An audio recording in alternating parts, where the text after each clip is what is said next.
Okay, so welcome back. And we were doing what? We are starting with Magad Empire, which I gave a bit of introduction in last lecture, that is yesterday. So we are continuing with that, Magad Empire. हमने post वैदिक period शुरू कर दिया था और उसमें Magadh empire के बारे में पढ़ना भी शुरू किया था। उसकी स्ट्रेटजिक पोजीशन के बारे में हमने डिस्कस किया था। Why this empire flourished, there were certain reasons कि उसका जो जोग्राफिक पोजीशन था that was great, that was very strategic and it help them to flourish. Okay, और रही बात जो आपका पीछे का रह गया है, अगर आप दो ही वीडियो हैं, हार्डली 3 हो गई। अच्छा, सो उसको 1.5x में कर दो।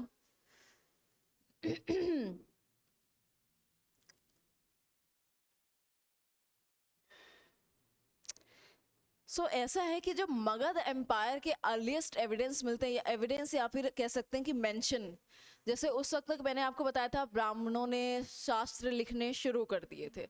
ठीक है, शुरू क्या कर दिए थे, वो तो वैदिक पीरियड में ही लिखा जा रहा था, बट उसके बाद से एक काइंड ऑफ क्रोनोलॉजी स्टार्ट हो गई थी। हिस्ट्री जो है हमें कागजों में मिलनी शुरू हो गई थी।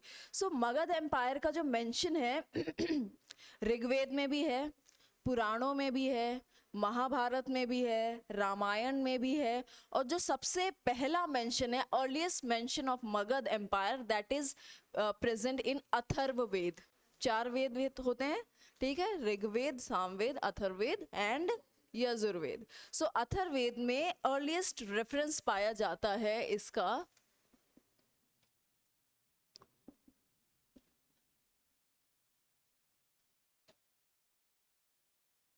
Magad Empire, that is ME in Atharvaved.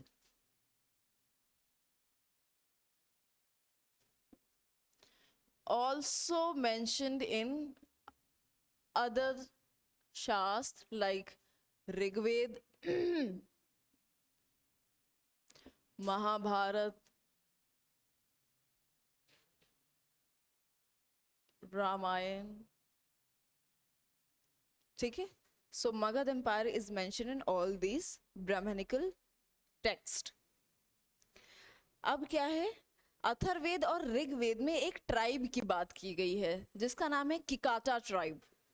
ये कहा गया है कि ये ट्राइब हुआ करती थी उस एरिया में, मगध वाले एरिया में, प्रेजेंट बिहार झारखंड वाले एरिया में ये ट्राइब पाती थी, और ये ट्राइब बहुत हॉस्टाइल थी। हॉस्टाइल इन सेंस कि लड़ाई झगड़ा या फिर एक्सेप्टेंस को लेकर के, मिलने जुलने को लेके ये बहुत जो है एक तरीके से हॉस्टाइल हुआ करती थी।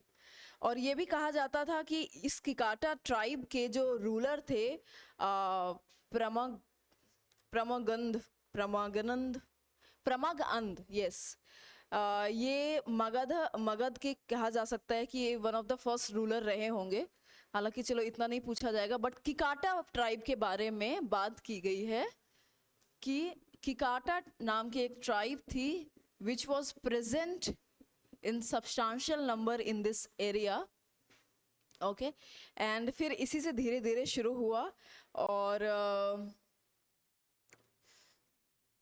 ये जो किकाटा ट्राइब थी ये ब्राह्मणिकल, अब ब्राह्मणिज्म तो उस वक्त काफी अच्छे से, काफी हद तक इतना रम गया था कि जैनिज्म बुद्धिज्म को आना पड़ेगा। ठीक है, तो हम समझ रहे हैं कि रिचुअल वाला जो फैक्टर है ये काफी हद तक स्टैब्लिश हो चुका है उस लैंड में। ओके, सो ये जो ट्राइब थी ये रिचुअल्स नहीं परफॉर्म करती थी, यानी कि did not perform brahmanical rituals.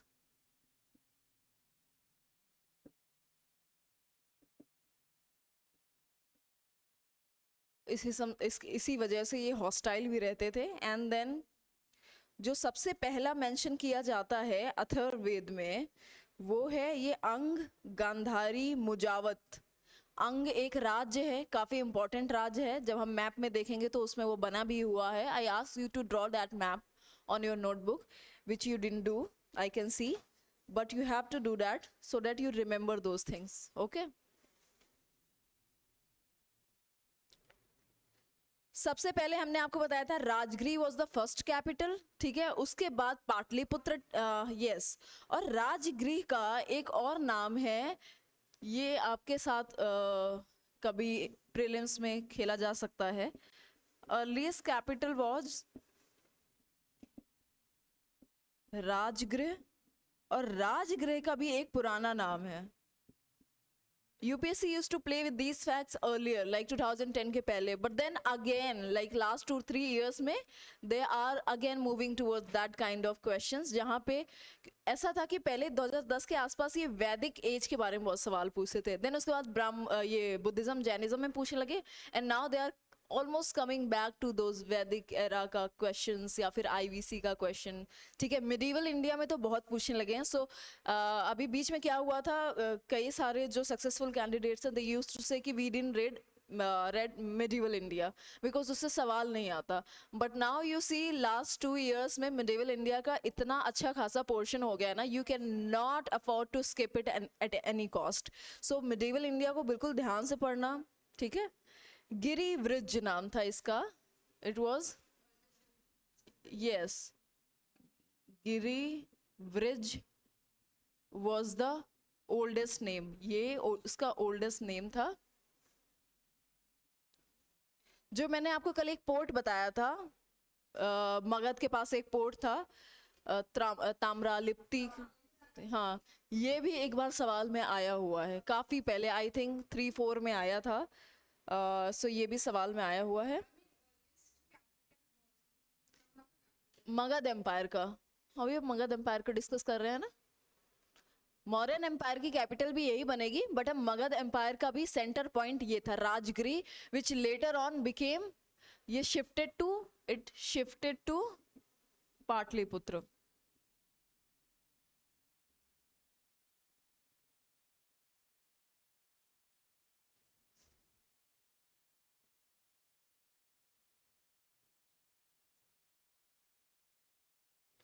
और राजगृह का नाम राजगृह पड़ा था अजात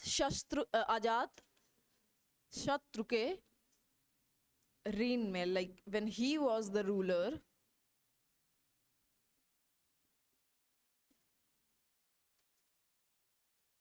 अजात शत्रु के टाइम पे ये गृह वज्र से राजगृह नाम पड़ा था। During the reign of, reign लिख दो, RIEI, रीन ऑफ अजात शत्रु।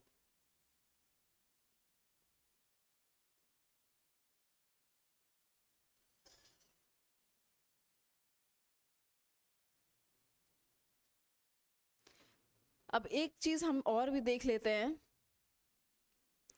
मगध एम्पायर जब फ्लरिश हुआ तो इसका एरिया कहाँ से कहाँ पहुंच गया। प्रेजेंट टाइम से हम कंपेयर करेंगे तो हमें समझ में आएगा। अशोक के टाइम पे तो पूरा ऐसा हो गया कि अखंड भारत वाला जो सिचुएशन बन गई थी, बारिंग वो छोटा सा टिप जो साउथ का है, सिर्फ उतना छोटा सा टिप, तमिलनाडु के नीचे वाला जो हिस्सा है थोड़ा सा, बस उसको छोड़ के पूरा इंडिया ऊपर का Afghanistan, till Afghanistan was under Ashoka the great, ठीक है। बट यहाँ right now Magadha empire flourish कर रहा है। सो इसको अगर हम देखें प्रेजेंट स्टेट्स में तो कितना एरिया था, बिहार, झारखंड, ओडिशा, वेस्ट बंगाल, ईस्टर्न उत्तर प्रदेश जिसको पूर्वांचल बोलते हैं, एंड बांग्लादेश, आज का Bangladesh and Nepal. It was this much Magadha empire का, ठीक है।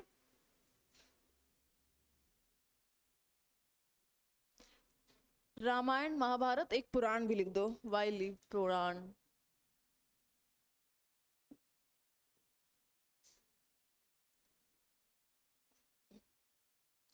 ईस्टर्न उत्तर प्रदेश यानी वो जो पूर्वांचल वाला एरिया है, यानी बनारस से इधर वाला लगभग, सो हाँ इधर वाला, सो वो वाला एरिया, ऊपर का नेपाल, बांग्लादेश, ये सब जो है उसी का हिस्सा थे। और जैन अगम होते हैं, जैन के टेक्स्ट होते हैं जिनको अगम बोलते हैं। Why are you yawning so much, drink some water. So Jain के टेक्स्ट होते हैं, स्पिरिचुअल टेक्स्ट, उनको अगम्स बोलते हैं। उनमें मगध एम्पायर का बहुत ज़्यादा मेंशन है, ठीक है। और बुद्धिस्ट का पाली कैनन उसमें भी मेंशन है, रामायण महाभारत पुराणों में तो मेंशन है ही। सो ऑलवेज रिमेंबर, कभी कभी ये भी सवाल आता है कि जैसे अगम लिख दिया, ठीक है, और फिर बुद्धिस्ट के कुछ टेक्स्ट के नाम लिख दिए 4 ऑप्शन में, एंड देन दे आस्क इसमें से कौन सा बुद्धिस्ट का नहीं है। सो अगम्स आर जैन टेक्स्ट, ठीक है। कविता के नो, हाँ, आगम बोला जाता है, जैसे क्या, यस, पाली और प्राकृति दोनों स्क्रिप्ट का इस्तेमाल किया जाता था। भाषाएं क्या क्या थी उस वक्त, पाली, प्राकृति, एक और भाषा थी अर्ध मगधी, अवधि बाद में आएगी, अर्ध मगधी। लैंग्वेजेस में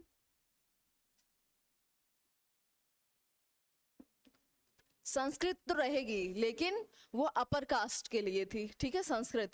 तो उसके अलावा पाली, प्राकृत, मगधी and अर्ध Magdhi, these were the languages largely prevalent in the area.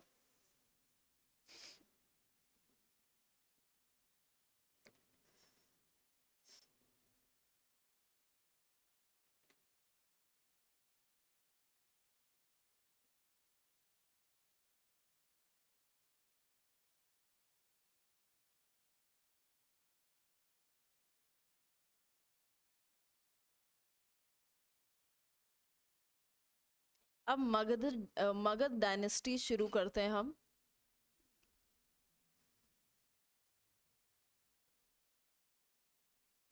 एक मिनट, जो 16 महाजनपद है ना वो भी लिख लेते हैं। उनके नाम में भी थोड़ा सा है कि पहले ये नाम था, उसके बाद उसका नाम क्या पड़ा। हालांकि ये सारी लिस्ट आपको मिल जाएंगी, but now when we are doing it, so या फिर आप ऐसे लिख सकते हो। आप सबके पास बुक है अभी? नहीं है? यू ऑल थ्री, जिसमें ये मैप बना हुआ है मगध एम्पायर का। नहीं, फोन में नहीं निकालना बेटा, you have to write something over that area. हाँ, कॉपी में ही लिख लो। बिल्कुल होगा, देखो वो 16 महाजनपद वाला चैप्टर खोलो, उसमें कहीं पे होगा, वो मैप बना होगा। विदाउट मैप तो काम ही नहीं करते। They provided a map even for the paleolithic mesolithic as.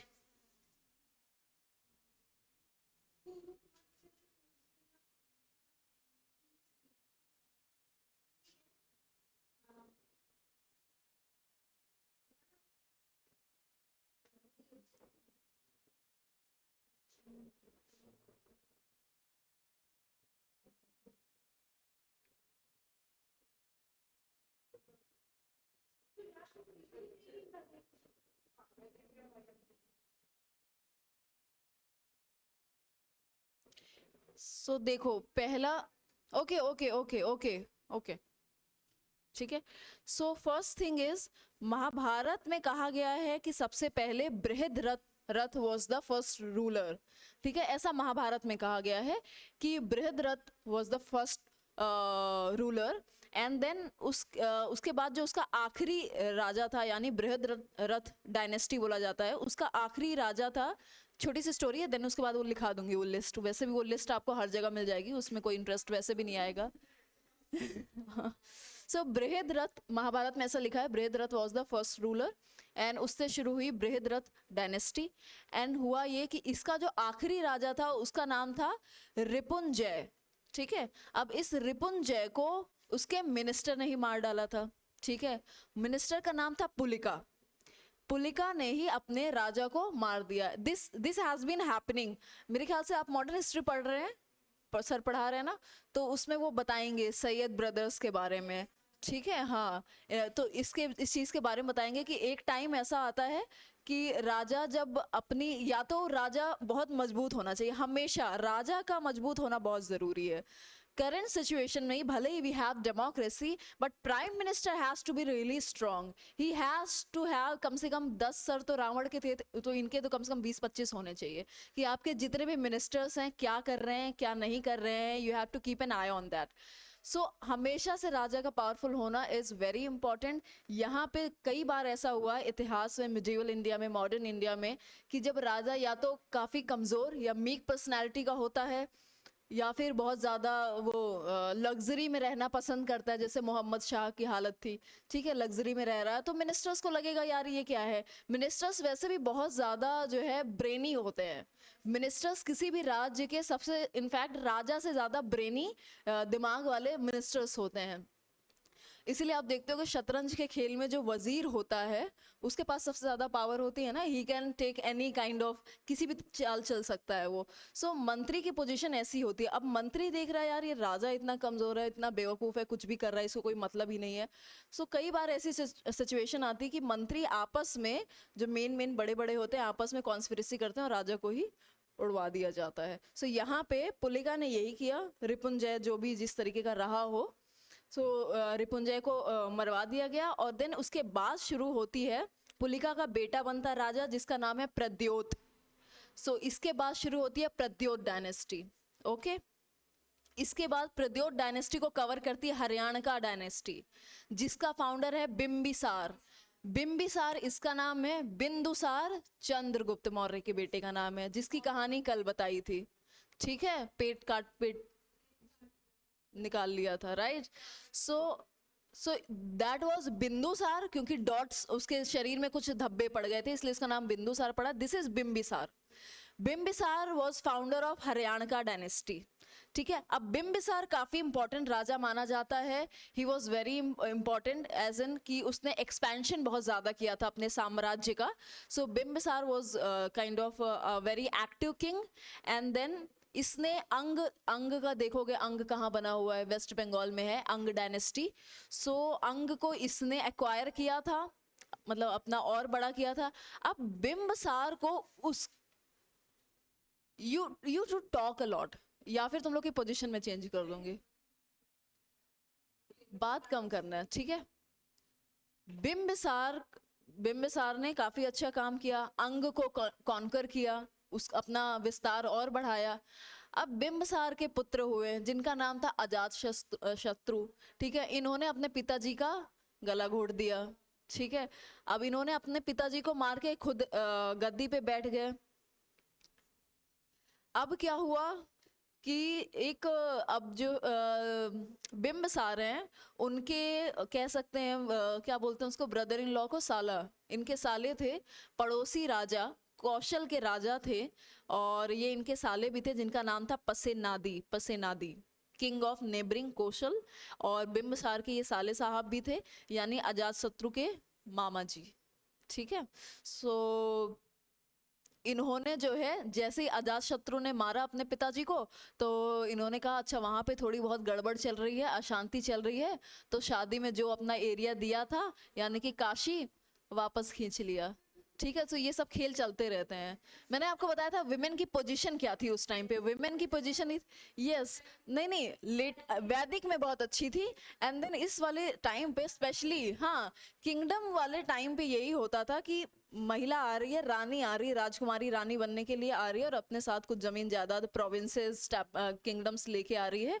अब जाहिर सी बात है उसका जो भी भाई होगा, पिता होंगे लड़की का, उनको लगेगा यार हमारा चला गया ये, अब कैसे वहां पे खलबली मचे कि हम वापस से खींच ले। दिस चीज, ये आप देखोगे, this thing will be happening again and again and again. So even now, ठीक है, इवन नाउ ये सारी चीजें होती हैं कि कहीं ना कहीं दुल्हन के भाइयों को दुख रहेगा कि इतना सारा चला गया इसके साथ, तो कैसे वापस लिया जाए, ठीक है। सो आज की डेट में भी इसीलिए कहा जाता है इतिहास रिपीट होता है। So we have to be aware. इतिहास पढ़ना ही इसलिए है क्योंकि हम उससे सीख सकें कि क्या गलती होती है, लेकिन होता ये है कि हम उसी को रिपीट करते रहते हैं अलग तरीके से। हम कोई नया तरीका ढूंढ लेंगे बेवकूफ़ी करने का, बट हम करेंगे ज़रूर।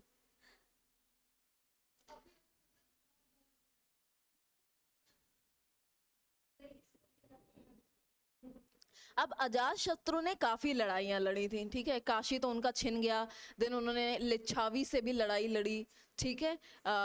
जो गंगा नदी के इन, अच्छा, मगध वॉज गंगा नदी के साउथ में, ठीक है। मेनली जब ये स्टार्ट हुआ था तो मगध एम्पायर स्टैब्लिश हुआ था गंगा नदी के साउथ में, यानी गंगा नदी के नीचे। फिर धीरे धीरे स्टैब्लिशमेंट कर रहे हैं। अब ये जो लिच्छावी हम आपको बता रहे हैं, ये नॉर्थ में था, ठीक है, ऊपर था। सो अब इसने अजात शत्रु ने लिच्छावी पे अटैक किया, ठीक है। नहीं दिख रहा है, कोई और मैप होगा। ये बेसिकली नेपाल वाला जो एरिया है ना, वहां पे पॉइंटेड मिलेगा आपको। अब ऐसा कहा जाता है लिच्छावी क्योंकि बहुत ही, हाँ, अब लिच्छावी के बारे में ये कहा जाता है लिच्छावी बहुत ही स्ट्रॉन्ग किंगडम था, है ना, बड़ा ही इंपॉर्टेंट, बड़ा ही स्ट्रॉन्ग, बड़ा ही यूनाइटेड। अब अजात शत्रु ने क्या किया, अपना एक मंत्री वहां पे भेज दिया डिसगाइज में, ठीक है, तुम वहां जाओ, लोगों को आपस में भिड़ाओ, तोड़ो मरोड़ो, है ना, काइंड ऑफ मंत्रा वहां पे भेज दिए। एंड उसका काम यही था कि अंदर लिच्छावी किंगडम के अंदर क्या बोलते हैं, फूट डालना, ठीक है। और फिर उसके बाद में उसने अटैक भी किया। और अजात शत्रु ने ही पाटलिपुत्र में एक टाउन बनाया था। अजात शत्रु का एक फैक्ट मैंने आपको बताया था, राजगृह जो नाम पड़ा था, उसके पहले क्या नाम था, गृहविरज, गृहविरज।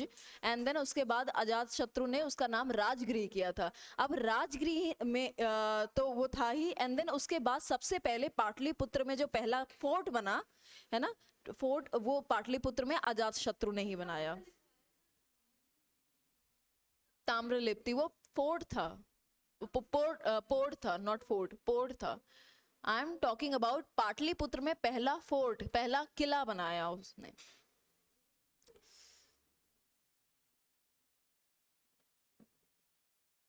सो फाइनली जब अजात शत्रु ने लड़ाई लड़ी लिच्छावी से, 3 साल अपना मंत्री भेजा, उसके बाद लड़ाई लगी, और वो लड़ाई चलती रही 15 साल, 15 साल लगे उसको लिच्छावी को हराने में, ठीक है। देन फाइनली उसने हरा ही दिया। एंड जैन टेक्स्ट में कहा जाता है कि अजात शत्रु ने 2 नए किस्म के हथियार इस्तेमाल किए थे, ठीक है। एक हथियार था जिसको कहा जाता है कैटेपुल्ट, कैटेपुल्ट, और एक चैरियोट था उसके पास जो कवर्ड होता था, कवर्ड चैरियोट होता था। और आज के टाइम का जैसे आर्मी के पास, हमारे पास मॉडर्न टैंक होता है ना, उस किस्म का उसके पास हथियार था। ये जैन टेक्स्ट में मेंशन किया गया है कि अजात शत्रु ने 2 नए किस्म के हथियार इस्तेमाल किए थे। अभी मैं ये सब शॉर्ट में लिखा दूंगी, ओके। और क्या था, अब जैसे अजात शत्रु ने पहली बार पाटलिपुत्र यानी कि पटना में एक किला बनवाया था। अब जब एक किला बन गया है तो काइंड ऑफ स्टैब्लिशमेंट वहां पे शुरू हो गया। अब पाटलिपुत्र एक बड़े शहर का भी रूप ले रहा था, वहां पे ट्रेड एंड कॉमर्स फ्लरिश होने लगा, ठीक है। जैसे मुंबई है ना, जब ब्रिटिशर्स आए थे, उन्होंने सत्ता कहाँ संभाली थी, बंगाल। तुम लोग पढ़ ही रहे हो ना मॉडर्न हिस्ट्री में। अच्छा अच्छा, ओके ओके ओके, ठीक है ठीक है ठीक है। सो जब वो आए थे अंग्रेज, तो शुरू में उन्होंने सत्ता जो स्टैब्लिश करने की कोशिश की थी, कोशिश या स्टैब्लिश कर ही लिया था successfully, that was in Bengal. क्योंकि Bengal was flourished in terms of agriculture as well, in terms of economy as well. Port तो था ही क्योंकि किनारे है, और बाकी वहाँ पे जो बंगालीज का वहाँ पे एक तरीके से राज भी अच्छा था। बंगाल जो है काफ़ी फ्लरिश था। बट देन उनको ये लगा जो मुंबई है, मुंबई इस तरफ पड़ता है, ट्रेड के लिए उनको सामान अपना भेजने के लिए वो ज़्यादा सही है। सो मुंबई जो है इसी तरीके से ट्रेड एंड कॉमर्स का कैपिटल बना। आज की डेट में भी हम कहते हैं political capital is Delhi, commerce business capital, business और commerce capital is Mumbai. And that's why जो महाराष्ट्र और गुजरात का रेवेन्यू भी है ना, इसी वजह से ज़्यादा रहता है, क्योंकि समंदर के किनारे हैं, और जो शिपिंग पोर्ट वाला जितना भी पैसा होता है वो इनके पास बहुत आता है।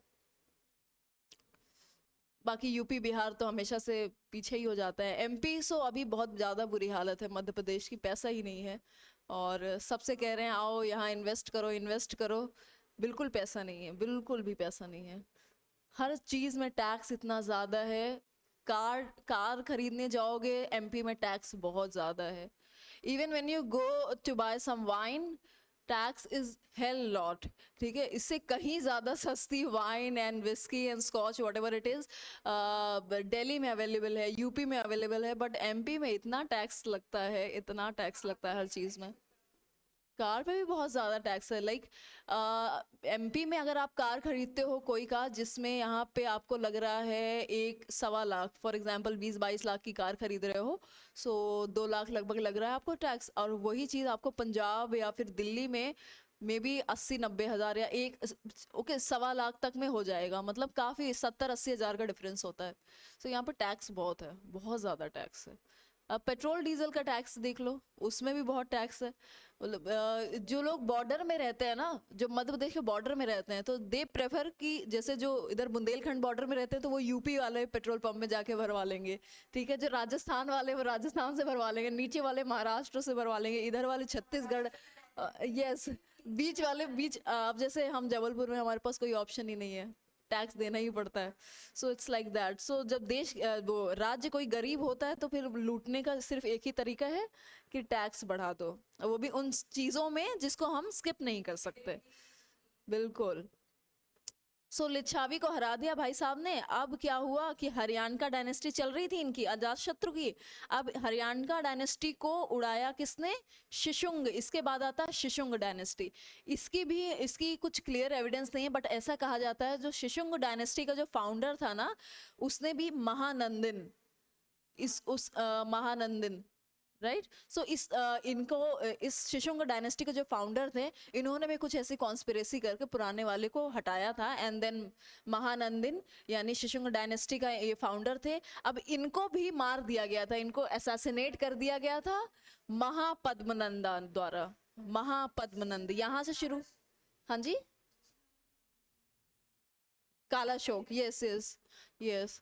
सो इसके बाद जो है महानंद ने शिशुंग डायनेस्टी के जो पहले रूलर थे महानंदन, इनको असैसिनेट कर दिया था। बिल्कुल। देखो ऐसे ही चलता है, हिस्ट्री में बतेरे एग्जाम्पल हैं कि जिसमें ऐसा काम होता आया है, ठीक है। सबसे ज्यादा you will find in medieval India. Medieval India में तो आप यही देखोगे, चाचा भतीजे को मार रहा है, बेटा बाप को मार रहा है, अलाउद्दीन खिलजी वाला, ठीक है। क्या? हाँ, चाचा कम ससुर। सो उनके यहाँ तो ऐसा होता है ना। सो वो चाचा थे, यस। तो चाचा कम ससुर, तो उनको मार दिया था, ठीक है। एंड बहुत सारे में बेटे ने बाप को मार दिया। कब? और ये तो हमने सुना ही था, शाहजहां वाला, औरंगजेब वाला किस्सा, ये तो सबको पता है। जेल में बंद कर दिया था। Where are you living till now? So jail में नहीं बंद कर दिया था, बेसिकली ताजमहल में ही बंद कर दिया था। लो तुमने बनाया है, बैठो बीवी के पास बीवी के पास बैठ जाओ, बीवी को ताड़ते रहो। ओके। सो महापद्मनंद आया। अब महापद्मनंद, ये जो नंद डायनेस्टी है ना, now this is important to know because इसके बाद जो है मौर्यन आएगी। अब ये नंद डायनेस्टी है, ये पता नहीं कौन लोग थे, but they were very much into, मतलब ये इस तरीके से थे कि इनको राजपाट से कुछ नहीं लेना देना है। राजपाट से बस इतना लेना है कि बस जितना भी है बस पैसा होना चाहिए, सोने के ऊपर हम बैठे रहें, काम वाम कुछ नहीं करना है। स्टैब्लिशमेंट मगध एम्पायर का तो बढ़ ही चुका है, वहां तक अफगानिस्तान तक टच कर रहा है, सब कुछ है हमारे पास। ओके, सब जगह अपने सेना फैला दी है, तो हमें क्या करना है? हमें बस राजमहल में बैठ करके मदिरा का गिलास लेकर के बढ़िया और बस नाच देखना है। सो महापद्मनंदा के बाद जब आते हैं इनके, और इनको कहा जाता है 9 नंद हुए थे, ठीक है, 9 नंद थे। एंड देन आखिरी वाला जो था धनानंद, इसकी स्टोरी है जो मैं कल बता रही थी। चाणक्य गए थे, इनके ही दरबार में गए थे और इनको कहा था कि भाई साहब वहाँ पे एक ग्रीक है, यूनानी है, यूनानी बोलते हैं हिंदी में। सो एक यूनानी है जो अटैक करेगा सिकंदर, अलेक्जेंडर को। पता नहीं, हम हिंदी लोग भी पता नहीं कैसे कर लेते हैं। I still wonder how do we do that. Alexander को हमने सिकंदर में कैसे कन्वर्ट कर दिया मतलब अपने अपने नाम से जो है, अपनी भाषा में हम किसी का नाम बदलते हैं। सो उन्होंने कहा सिकंदर आ रहा है, अटैक कर रहा है और उसकी सेना बहुत भारी है, उसने पूरी दुनिया जीत ली है और अब वो सिंधु नदी पार करेगा। बट धनानंद वॉज धनानंद, उसने बहुत ही ज्यादा दुत्कारा, बेइज्जती की। ब्राह्मण की बेइज्जती नहीं करनी चाहिए सो और वो भी चाणक्य, नॉट मतलब चाणक्य जैसे ब्राह्मण की जो इतना शार्प माइंडेड था। ठीक है, सो कर दिया उसने, कहा अब तो मैं इसको उखाड़ फेंकूंगा, इसको तो यहाँ से हटाना ही हटाना है। और ही वॉज इनिशियली, ऐसा कहा जाता है, Chanakya was initially very humble, मतलब उसका वो बहुत बड़ा राष्ट्रवादी था। ठीक है, कुछ लोग आज के हमारे माननीय होम मिनिस्टर साहब से भी कंपेयर करते हैं, बट ठीक है। बट ठीक है, द थिंग इज कि यस, सो चाणक्य बहुत बड़े राष्ट्रवादी थे and he was very intelligent, उनके लिए राष्ट्र सर्वोपरि था। इसलिए उन्होंने कहा चलो कोई बात नहीं, ये धुतकार रहा है तो मैं थोड़ा सा और समझाऊं। कई बार उसको समझाने की कोशिश की पर वो नहीं माना, और वो जब वो वहाँ से निकल रहे थे उन्होंने ठान ली थी कि इसको यहाँ से उखाड़ फेंकना है। And then he was walking through fields or something and he found this very striking, very remarkable little boy and who was working as laborer. So उन्होंने उससे कुछ सवाल पूछे, कुछ टेस्ट लिए, और उसमें उनको लगा कि yes he has that kind of capability and demeanor and फिर उसके बाद जो है उन्होंने उसको ही प्रॉपरली ट्रेन किया। और एक बहुत फेमस स्टोरी है, उन्होंने कहा था कि एक ऐसी कहानी, अब पता नहीं इसमें कितनी सच्चाई है, कई लोगों के मुंह से मैंने सुनी है, कि उनको परीक्षा लेनी थी तो कुछ उनके शिष्य थे, 3-4 जो भी जितने रहे हों। सो उन्होंने कहा था कि कोई सो रहा था, कोई राजा था, राजा नहीं होगा वो, कोई और ही होगा, इम्पोर्टेंट होगा, मतलब समहाउ सिग्निफिकेंट उसका रोल रहा होगा, तो वो सो रहा था। उन्होंने कहा था कि मुझे इसके गले में पड़ी हुई माला चाहिए। उसने माला पहन के सो रहा था, सुनी किसी ने कहानी? सो ही, हाँ, ही वॉज स्लीपिंग एंड उसके गले में कोई माला थी। तो चाणक्य ने कहा अपने शिष्यों से कि मुझे इसके गले में कोई माला चाहिए, और ये माला टूटनी नहीं चाहिए, और ये जगना नहीं चाहिए, ये सो रहा है, आप ऐसे माला लेके आओ कि इसकी आंख ना खुले और माला भी ना टूटे। तो सभी शिष्यों ने सोचा, उन्होंने कहा ये कैसे हम कर सकते हैं, किसी को नहीं हुआ। चंद्रगुप्त मौर्य गए, उन्होंने इसकी गर्दन काट दी, माला ले ली। सो वो उठा भी नहीं, उसकी आंख भी नहीं खुली और माला भी नहीं टूटी। तो उन्होंने कहा ये राजा बन सकता है, इसमें है दम। सो मतलब राजा के लिए rise, she still in shock. So राजा के लिए जरूरी ये है कि आपका इमोशनल इंटेलिजेंस, इमोशनल कोशेंट इतने हाई लेवल का होना चाहिए कि देखो, आज भी कहा जाता है ना कि अगर जैसे कोई कैलामिटी आ जाए, कोई डिजास्टर हो जाए, कितने सारे लोग मरते हैं। अब आप सोचो कि जो वहाँ का लीडर है, स्टेट का लीडर है या फिर डिस्ट्रिक्ट का लीडर है, वो बैठ के शोक मनाने लग जाए, सो कैसे होगा? सो आपके इमोशंस बहुत ही कंट्रोल्ड होने चाहिए। सो आपका ध्यान बस है कि प्रशासन कैसे चलना चाहिए, शासन एकदम एडमिनिस्ट्रेशन टॉप लेवल का रहना चाहिए। सो इमोशंस को हम थोड़ा पीछे लेके रखते हैं।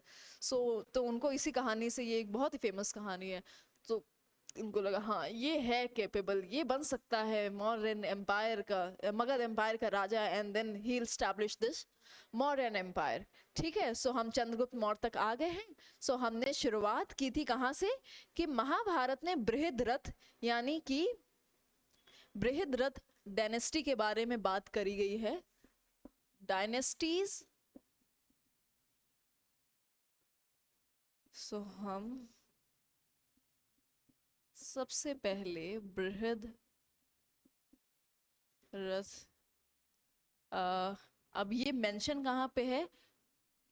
महाभारत में सबसे पहले जो है कहा गया है कि मगध एम्पायर का जो पहला रूलर था वो बृहद्रथ थे। इनके बाद आते हैं कौन? प्रद्योत। ठीक है, सो प्रद्योत डायनेस्टी शुरू होती है। राजा का नाम है प्रद्योत। ठीक है, सो वहां से ये वही है बृहद्रथ के जो आखिरी रूलर थे, मैंने बताया था ना, क्या नाम बताया था? रिपुंजय। उनको उसके मिनिस्टर ने मार दिया था, पुलिका मिनिस्टर ने। पुलिका के बेटे थे प्रद्योत। सो प्रद्योत से शुरू होती है प्रद्योत डायनेस्टी। देन प्रद्योत के बाद आती है हरियाणा का डायनेस्टी, जिसके फाउंडर होते हैं Bimbisara. He is very important. Haryana का डायनेस्टी, बिंबिसार। बिंबिसार को मार देते हैं कौन? इनके ही प्यारे सुपुत्र, जिनका नाम है अजात शत्रु।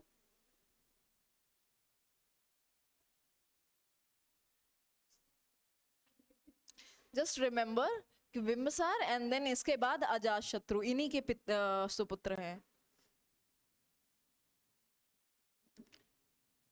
इन्होंने अजात शत्रु से ध्यान रखना कि लिच्छावी किंगडम के साथ जो लड़ाई लड़ी गई थी लंबी 15 साल की,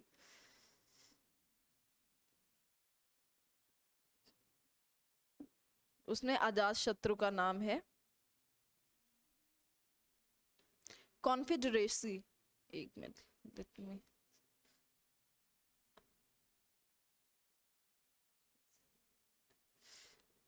काइंड ऑफ अलायंस होता है, but let me see, alliance, kind of alliance होगा। इसमें ये कहा जाता है कि हिंदी में मैं बता रही हूँ, जिनका उद्देश्य एक हो, मतलब ऐसे स्टेट्स, ऐसे किंगडम्स जिनका एम और ऑब्जेक्टिव सिमिलर हो, that is confederacy. So kind of alliance है ना, वैसे कहा जा सकता है। अब हरियाणा का एंड देन इसके बाद शिशुंग,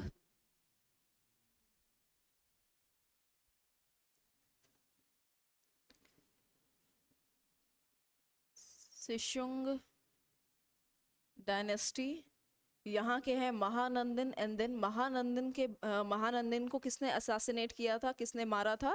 महापद्म, हाँ जी, व्हाट आर यू सेइंग? हाँ हाँ हाँ, so वही आई एम टेलिंग कि शिशुंग डायनेस्टी के जो महानंदन थे उनको मारा किसने? महापद्मनंदा ने। एंड देन फॉर्म्स, ये विजिबल होगा क्या नीचे? इसके बाद आते हैं हमारे नंद डायनेस्टी, और इसका लास्ट रूलर है धनानंद। बेसिकली जो महापद्मनंदा था ना, महापद्मनंदा और उसके 8 बेटे थे, ठीक है। सो 8 बेटे को, ये जो आखिरी वाला था ये धनानंद है। एंड देन धनानंद के बाद जो है हमारी सीधे इसके बाद आएगी चंद्रगुप्त मौर्य। सो वो हम अलग देखेंगे। सो BPHSN कोई शॉर्ट फॉर्म बन सकता है?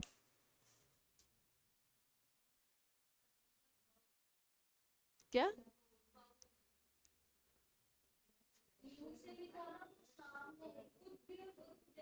उदयन, उदयन, उदयन, उदयन, ये, बट उदयन एक ये होता है, बट कैसे बहु कैसे आएगा यार? अच्छा, ओके ओके ओके, सो नहीं, अच्छा पाटलिपुत्र ना, हाँ राइट। सो यस यस, और राजगृही उसके अजात शत्रु के नाम पे, ठीक है। बृहद, पी हरियाणा का, शिशुंग, नंद, क्या क्या लिखा है? क्या पढ़, कोड बनाना पड़ेगा, कोई कोड या फिर कोई कोड मिल जाए, निमोनिक्स कुछ ढूंढना पड़ेगा उसका।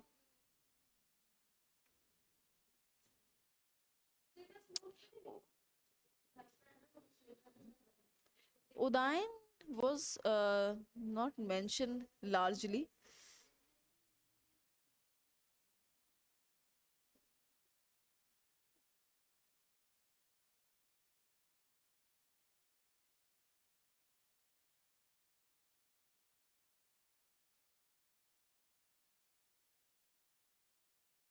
शिशुंग भी मिनिस्टर था, पता है? ये जो शिशुंग है ना, बिंबिसार, अजातशत्रु एंड देन इसका बेटा उदयन एंड देन शिशुंग डायनेस्टी। जो शिशुंग था ये एक मिनिस्टर था, ये भी एक मंत्री था, इसने भी जो है वही वाला काम किया था। यस, एंड देन शिशुंग के बेटे थे कालाशोक। कुछ इंपॉर्टेंट चीजें हैं, वो बस कुछ कुछ फैक्ट्स बता दूंगी, जैसे किसके टाइम पे कौन सा कैपिटल बना, किसके टाइम से कौन सा नाम आया, किसके टाइम पे कोई इंपॉर्टेंट वॉर हुई, बस वो चीज हम देख लेंगे। बट लार्जली इतना बस, डायनेस्टी के नाम बस ये हैं, बृहद्रथ, प्रद्योत, हरियाणा का, शिशुंग, नंद, इनका टाइम पीरियड वही वाला है। बस इससे ये सवाल आ सकते हैं, कभी कभी आया है, कुछ कुछ हम देखेंगे।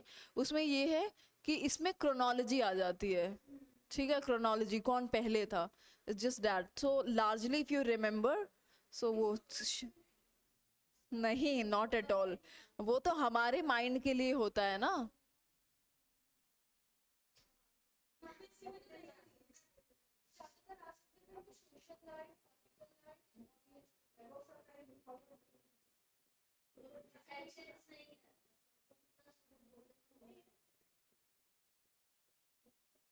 Causes for the rise of Magadh हमने बात कर ली थी इस बारे में, ठीक है। सो ये है largely, and then important yes. So Dhanananda was in लगभग ऐसा एज्यूम किया जाता है कि जो महापद्मनंद डायनेस्टी जो शुरू हुई थी वो 345 बीसी में शुरू हुई थी, बीसी ए, यानी हाँ नंद डायनेस्टी। अलेक्जेंडर आया था, मैंने आपको बताया था 326, पहले हम जब वो हम बीसी काउंट कर रहे थे तब हमने बात की थी। सो 326 में अलेक्जेंडर आया था। ओके, सो ये अलेक्जेंडर का जो इसकी कमिंग थी, और ये धनानंद के साथ ये जो है साइमल्टेनियसली जा रही है। और जब ये आया एंड देन उसके बाद 321 में जो है मौर्यन डायनेस्टी का स्टैब्लिशमेंट होता है, ठीक है। अलेक्जेंडर वहाँ पे आया था इंडस नदी के पास 326 में, और 5 साल में हमारे चाणक्य जी ने लगभग 5-10 साल में उसको ट्रेन करके जो है बिल्कुल राजा की तरह बना दिया था। ओके, चलो अब मौर्यन डायनेस्टी के बारे में शुरू कर लेते हैं कुछ, या फिर कुछ फैक्ट्स लिखा देते हैं इन डायनेस्टीज जो अभी हमने डिस्कस किया ना, इसमें अगर कोई इंपॉर्टेंट फैक्ट है। बिंबसार से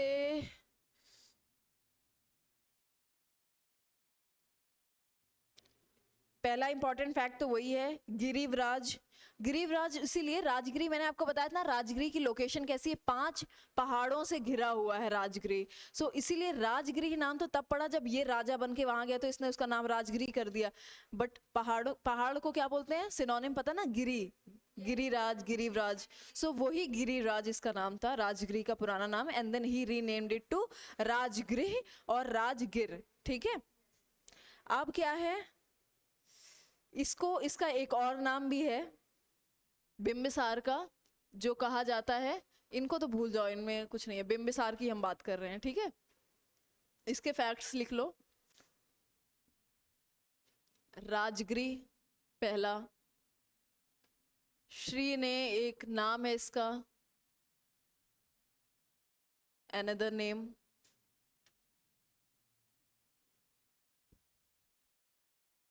और first king to have standing army. Standing army का मतलब समझ में आता है टर्म का क्या?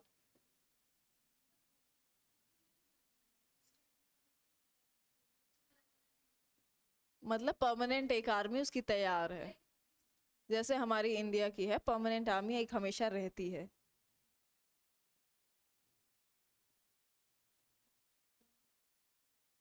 क्या? हाँ हाँ, बंद कर देते हैं, आवाज भी अब ज्यादा अच्छी आएगी। अब ये कहा जाता है कि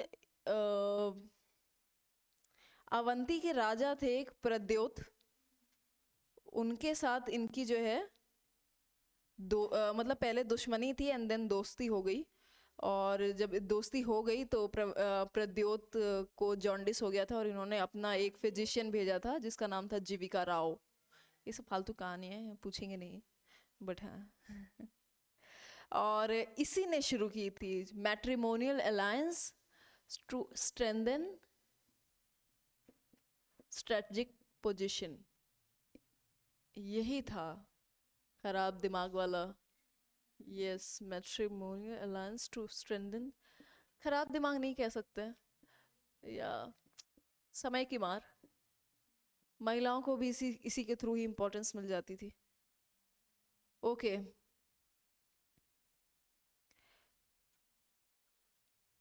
ये बिंबिसार ना, इसकी कहानी जो है काफ़ी इंटरेस्टिंग है, अगर मतलब इसमें मूवी वूवी बन सकती है। इसकी 3 बीवियां थी और तीनों बड़े बड़े किंगडम की राजकुमारियां थी, ठीक है। पहली तो थी एक कौशल देवी जिसको बोलते हैं, जो कौशल के राजा की बेटी थी और प्रसेनजीत की बहन थी, ठीक है। तीसरी थी शिलाना, शिलाना थी लिच्छावी के जो चीफ हैं वैशाली, उनकी बेटी थी। और तीसरी थी खेमा, खेमा मद्र राज्य की बेटी थी। मद्र पंजाब में आएगा, सबसे वेस्टर्न पार्ट में आप देखोगे मद्र राज्य बना होगा। सो ये तीनों, अब इसको आप देखो कितना स्ट्रेटजिक है ना। कौशल कहाँ है, कौशल की पोजीशन देखो, कौशल किधर है। कौशल से इसने अपने नॉर्थ साइड सिक्योर किया, यस। कौशल से इसने नॉर्थ ईस्ट सिक्योर कर लिया। मद्र से इसने अपना वेस्टर्न बना लिया बाउंड्री। और ये लिच्छावी भी किधर है, नॉर्थ की तरफ ही है, राइट, नेपाल की तरफ पड़ेगा ये। सो ये कॉन्क्वेस्ट एक्सपेंशन वाला राजा था। और सबसे बड़ा इसका कॉन्क्वेस्ट माना जाता है, मोस्ट इम्पॉर्टेंट कॉन्क्वेस्ट वाज अंग, अंगराज। अंगराज महाभारत में कौन है? यस।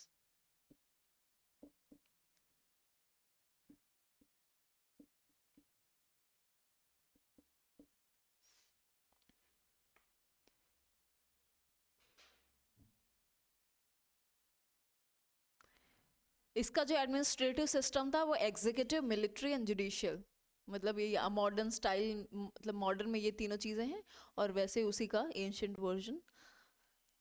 अजात शत्रु जो बेटा था ये छिल्लाना और बिंबसार का बेटा था।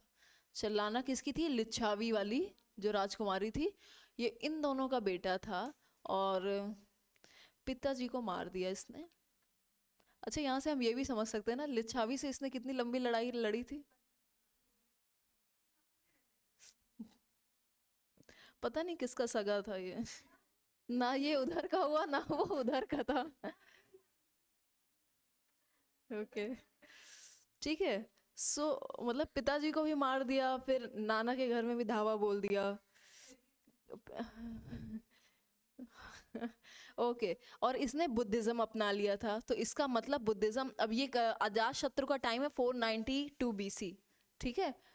अभी जबकि बुद्धिज्म इतना प्रोमिनेंट नहीं हुआ है, नया नया आया होगा, ठीक है। सो इसने बुद्धिज्म को अपना लिया। और इसी ने पहला बुद्धिस्ट काउंसिल, 4 बुद्धिस्ट काउंसिल हुए थे, ठीक है। सुना, 4 बुद्धिस्ट काउंसिल हुए थे, ठीक है। सो उसमें से जो पहला बुद्धिस्ट काउंसिल था राजगृह में हुआ था, जो बुद्ध की मरने पे हुआ था, यानी 483 बीसी में, वो अजात शत्रु ने ही करवाया था। सो अजात शत्रु का दूसरा इंपॉर्टेंट फैक्ट है, फर्स्ट बुद्धिस्ट काउंसिल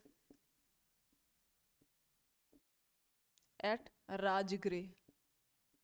पहला बुद्धिस्ट काउंसिल कब हुआ था? When Buddha died.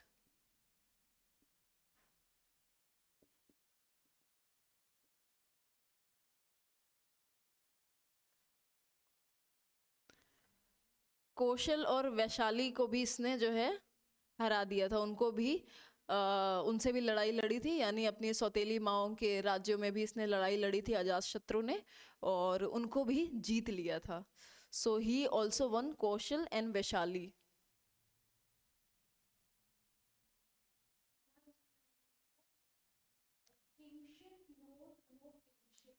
हाँ, ये तो बहुत फेमस है, when कौशल and वैशाली।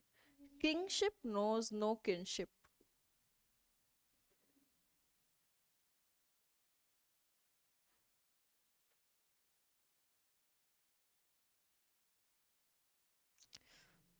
तो मामा और सौतेले मामाओं सबको इसने पकड़ के लूटा था, ठीक है। और इसी के बारे में ये बताया गया था, अजातशत्रु मैंने बताया था कि, अभी क्या बताया था, 2 जैन टेक्स्ट में पाया जाता है। 2-3 फैक्ट्स हम लिख रहे हैं ना इसके। सो अजातशत्रु का एक और फैक्ट लिख लो। I am going here and here. So 2 new weapons mentioned in Jan text। Something is burning? नहीं, किसी को नहीं लग रहा। मेंशन इन जैन टेक्स्ट, एक तो था कैटपुल्ट, अलग किस्म का पत्थर था ये, जैसे वो गोला बारूद कहा जाता है ना, वैसे ही कुछ रहा होगा ये। और एक दूसरा था covered chariot, like modern tank. मुझे ही लग रहा है क्या ये? Covered tank like modern tanks, sorry, covered chariot.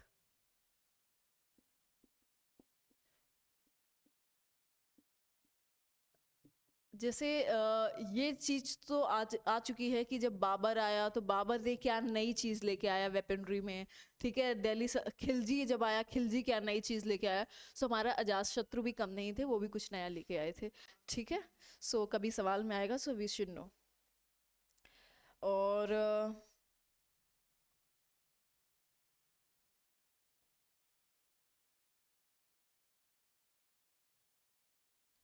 He also started the fortification of Rajgriha. Fortification का मतलब है एक डिफेंसिव वॉल बनाना, ठीक है।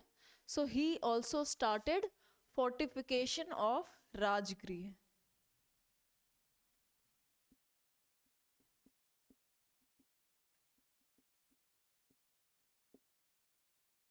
ये क्यों किया था? क्योंकि जो अवंती का राजा था ना, इसको खबर मिली कि वो अटैक करने वाला है, तो पूरा नहीं बन पाया ना। ही बिगेन।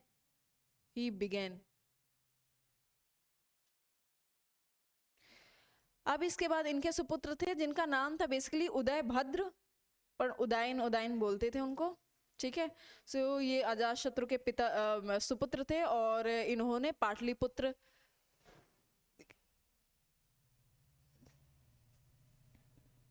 ये मेंशन है क्या? ये मतलब उसमें दिख रहा है क्या, विजिबल है क्या इतना? थोड़ा यहाँ से नहीं है। चलो मैं इसको, सो हरियाणा का डायनेस्टी के दो रूलर्स हैं, इन दोनों की बस हम फैक्ट्स देख रहे हैं, क्योंकि अजात शत्रु के जो बेटे हैं उदयन और उदय भद्र,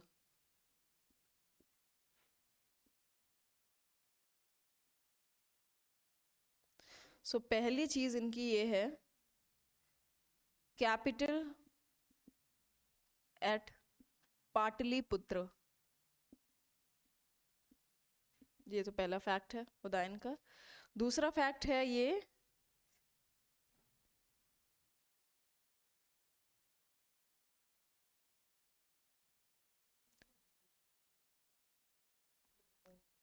जैसे हम राजगृह के बारे में बात कर रहे थे ना, राजगृह गंगा नदी के किनारे है। तो जो पटना है, पटना गंगा और सोन के सराउंडिंग में आती है। सो दोनों नदियों का जो है इस पे उसको फायदा मिलता है। सो इसने जो फोर्टिफिकेशन फोर्ट किला बनाया था, वो गंगा और सोन नदी के कॉन्फ्लुएंस में बनाया था, ठीक है। अब क्या था, इस जगह पे आने से क्या हो गया, दो नदियां मिल गई, नॉर्थ में हिमालय मिल गया, साउथ में छोटा नागपुर प्लेटू मिल गया, ठीक है। सो सारी जो है बढ़िया बढ़िया जगहें जो है बिल्कुल इसको मिल गई। अब अवंती के राजा पालका, इन्होंने इसको मार दिया था, मतलब पालका ने उदयन को मार डाला था। और इसके बाद तीन नए राजा आए जिनको हमें कोई लेना देना नहीं है। इसके बाद हम सीधे शिशुंग में आ जाते हैं। अब शिशुंग डायनेस्टी जो क्या नाम है, पालका जो था, उसने जो मार दिया था, तो पालका के बाद जो लोग आए थे, सो उसमें जो आखिरी था Nagadasaka, it's very difficult, I don't know how to pronounce this. फिर शिशुंग इनका मंत्री था, शिशुंग ने इनको मार दिया। अब शिशुंग में हम देखते हैं शिशुंग में कुछ इंपॉर्टेंट हुआ है कि नहीं। शिशुंग के टाइम पे कैपिटल क्या था, गिरिराज, वापस से, ठीक है।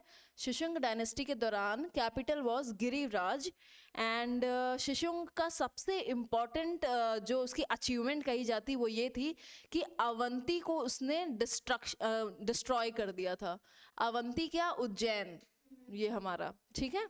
इसकी सबसे इम्पोर्टेंट अचीवमेंट मानी जाती है कि इसने अवंती को डिस्ट्रॉय कर दिया था। इससे क्या हुआ, मगध और अवंती की जो 100 साल पुरानी लड़ाई थी, लड़ाई खत्म हो गई, ना रहेगा बांस ना बजेगी बांसुरी। अब अवंती भी मगध का पार्ट हो गया। तो शिशुंग में लिख लो, हरियाणा के बाद शिशुंग का पहला पॉइंट ये है,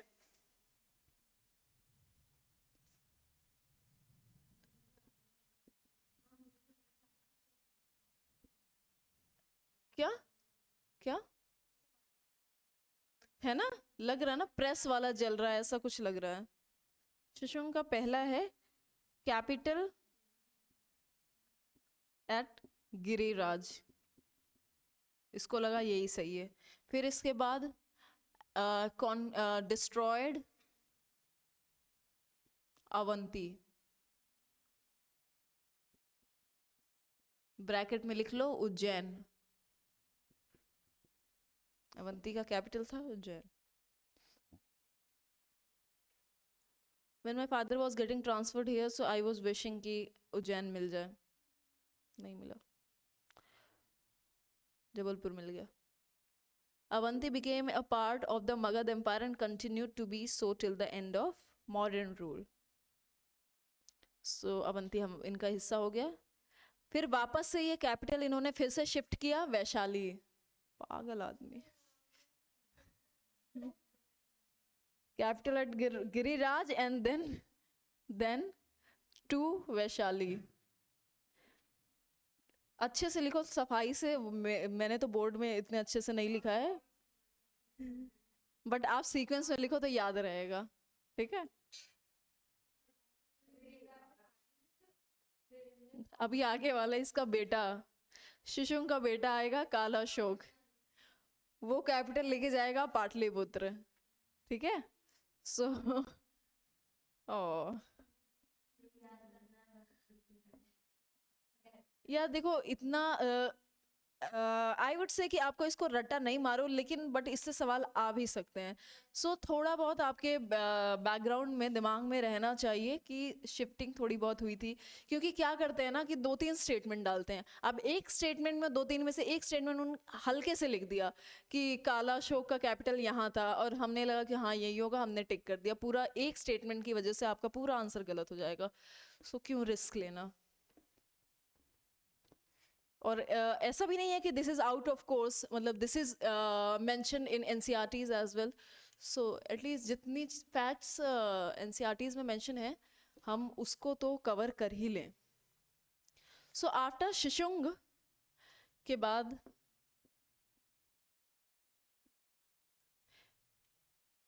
इनके जो सुपुत्र हैं, शिशुंग डायनेस्टी चल रही है, ठीक है। तो शिशुंग डायनेस्टी का पहले राजा हुए शिशुंग, इनके बाद कालाशोक। इन्होंने जो है सबसे important capital again at Pataliputra.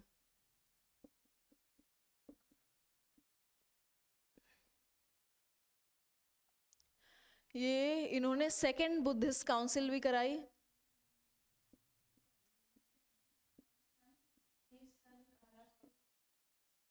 हाँ बुद्धिस्ट काउं नहीं एट वैशाली, पहला राजगिरी, दूसरा वैशाली, आगे का हम पढ़ेंगे तीसरा और चौथा भी।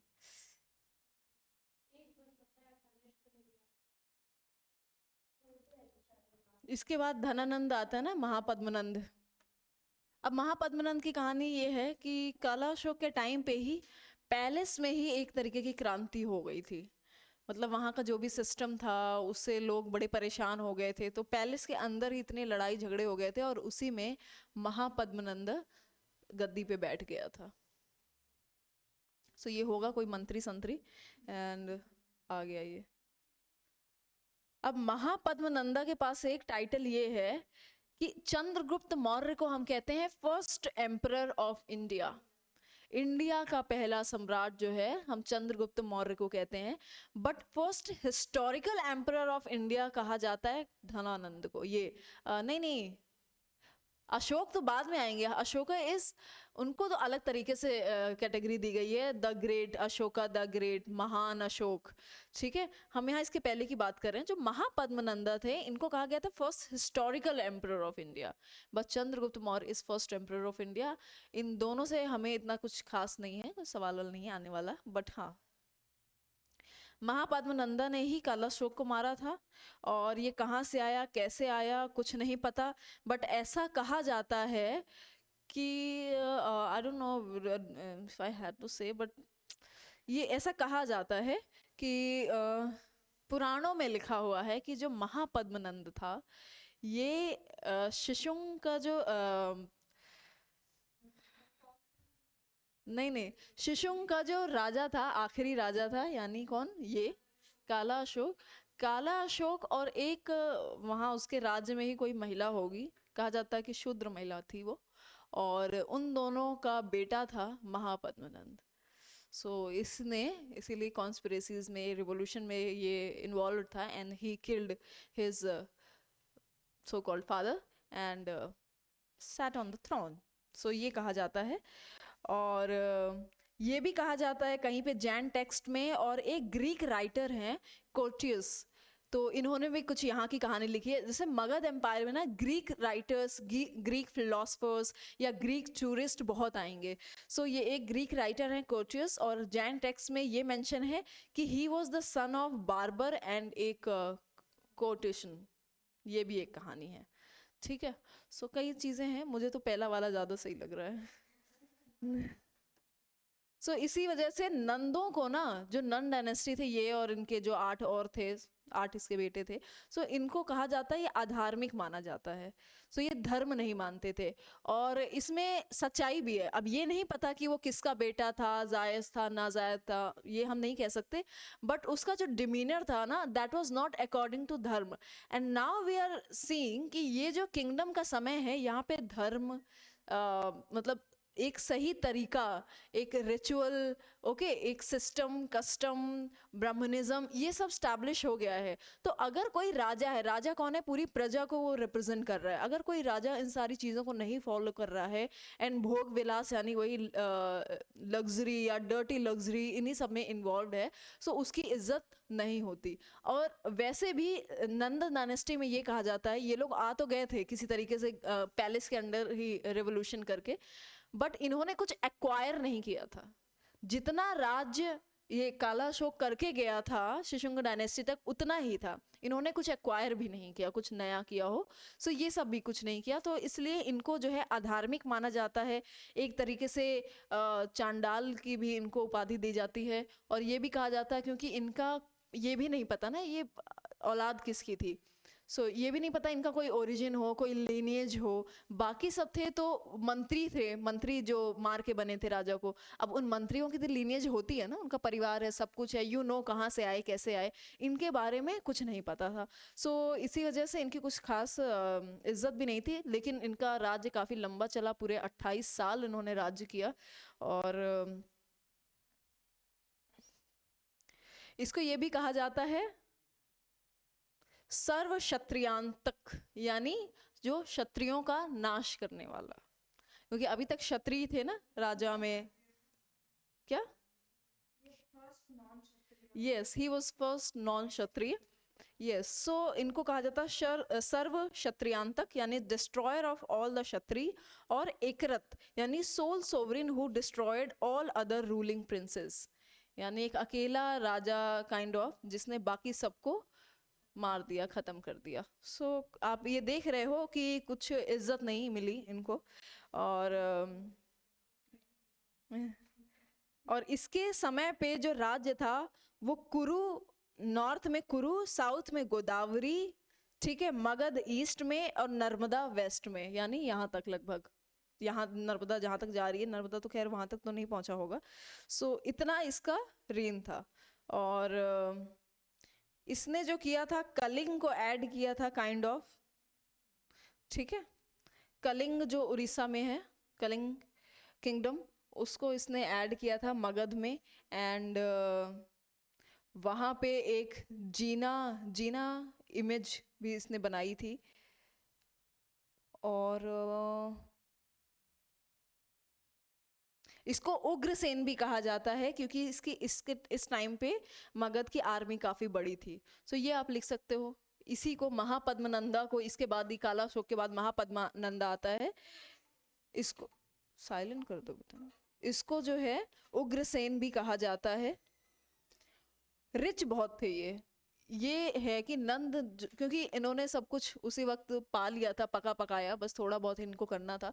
दे were extremely rich. Nanda dynasty जो है, इनकी इन्फेंट्री 2 लाख की इन्फेंट्री थी, 60,000 कैवलरी थी, 6 लाख हाथी थे। आर्मी बहुत बड़ी थी। टैक्सेशन सिस्टम बहुत ही बेहतरीन था। इसके बाद इनका जो बेटा था धनानंद, उनसे भी बड़ा महान, इन अ नेगेटिव सेंस।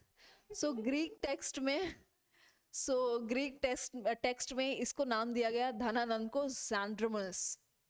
जैंड्रमस ऐसे आप देखोगे, इसी किताब में आप लिखोगे, पढ़ोगे कि ग्रीक्स जो थे, मेगास्थनीज या फिर और भी जो लोग थे, सो इन्होंने अपनी किताब में चंद्रगुप्त को पता कैसे लिखा है, सैंड्रोगुप्त।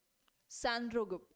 सो अपने प्रोनाउंसिएशन में वो चीज सैंड्रगुप्त, सैंड्रगुप्त। सो वैसे ही धनानंद को इन्होंने नाम दिया था जैंड्रम्स। जैंड्रिम्स।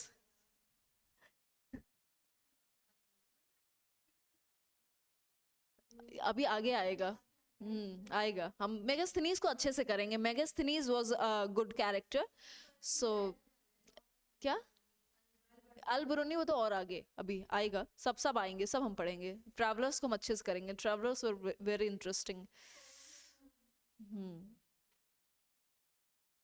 अब क्या था, धनानंद के पास भी काफी अच्छी खासी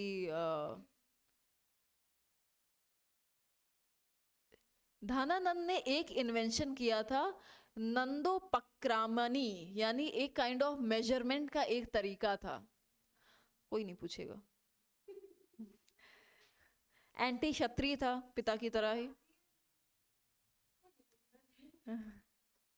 मतलब ऐसा लगता है कि ये सारे सवाल कोई पीएससी नहीं पूछेगी, कंट्रोवर्शियल चीजें हैं ना ये सब। एंड देन उसके बाद इसको फाइनली इसको खत्म करो, Nanda dynasty very bad. Finally he was, हाँ। क्या, नहीं नहीं नहीं, महापद्मनंद के साथ ये था, अच्छा नहीं कहा जा सकता, बिकॉज जब लार्जली उसको ये कहा जा रहा है कि वो जो उसका, हाँ हाँ, नहीं नहीं, उस टर्म में भी हम देखा जाए तो ये जो राजा आए थे, जब ये आए तो एक राजा क्या करता है, हम ये नहीं देख रहे कि राजा ने कितनों को मारा, हम ये देखते हैं कि उसने कितना एक्सपैंड किया, ठीक है, किंगडम को और कितना फ्लरिश किया, ये सारी चीजें हम देखते हैं। महापद्मनंदा के साथ था, उसका जो डिमीनियर था दैट वाज नॉट लाइक राजा, बट देन क्योंकि ऑलरेडी उस वक्त तक मगध काफी स्ट्रेंथ आ चुकी थी मगध में, तो उसने कुछ चीजें ऐड ऑन की थी। एंड देन धनानंद था, धनानंद फिर उसके बाद, लेकिन ये दोनों ही एंटी क्षत्रिय थे जो इसमें हर जगह मेंशन किया जा रहा है, हालांकि उससे कोई लेना देना नहीं है। हाँ, नहीं नहीं नहीं, देवर एंटी क्षत्रिय का, they were anti Kshatriya in a sense, like वहां पे उस समय पे बाकी जो सारे किंगडम्स थे, वो जो क्लैन था वो क्षत्रिय क्लैन था, ठीक है, उस टाइम पे बाकी सारे किंगडम्स थे। So in that sense he was anti Kshatriya, not like कि उसका नहीं था इस वजह से, और जाहिर सी बात है उसका नहीं था इस वजह से भी होगा, क्योंकि उसको पैलेस में बचपन से दुत्कार सहनी पड़ी होगी, क्योंकि उसका ओरिजिन कुछ क्लियर नहीं है, तो जाहिर सी बात है उसके मन में कुछ ना कुछ द्वेष तो होगा ही होगा। ठीक है, अब हम इसके बाद चंद्रगुप्त मौर्य हमारे सीधे आ जाते हैं।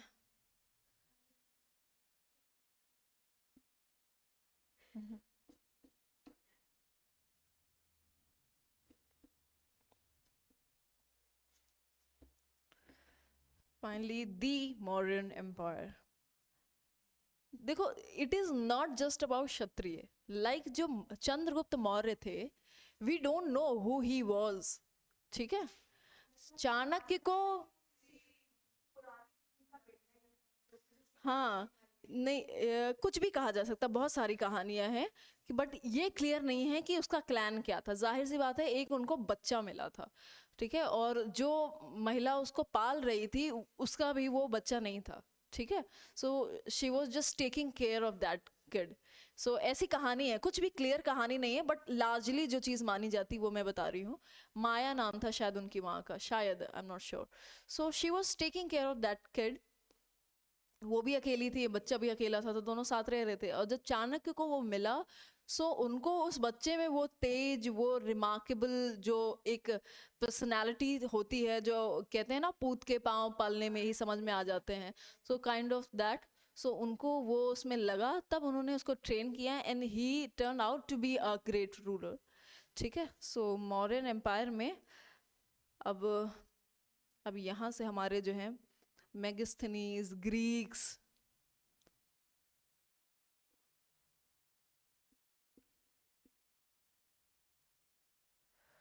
मॉडर्न एम्पायर, वैसे राजाओं के बच्चों का वैसे भी कुछ कहा नहीं जा सकता है, कहाँ कहाँ।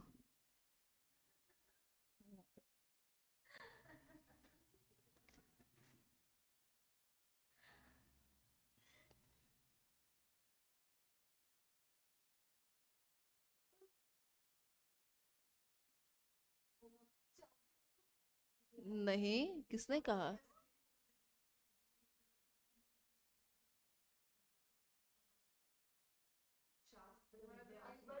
शास्त्र एंड शस्त्र। शस्त्र भी, दोनों।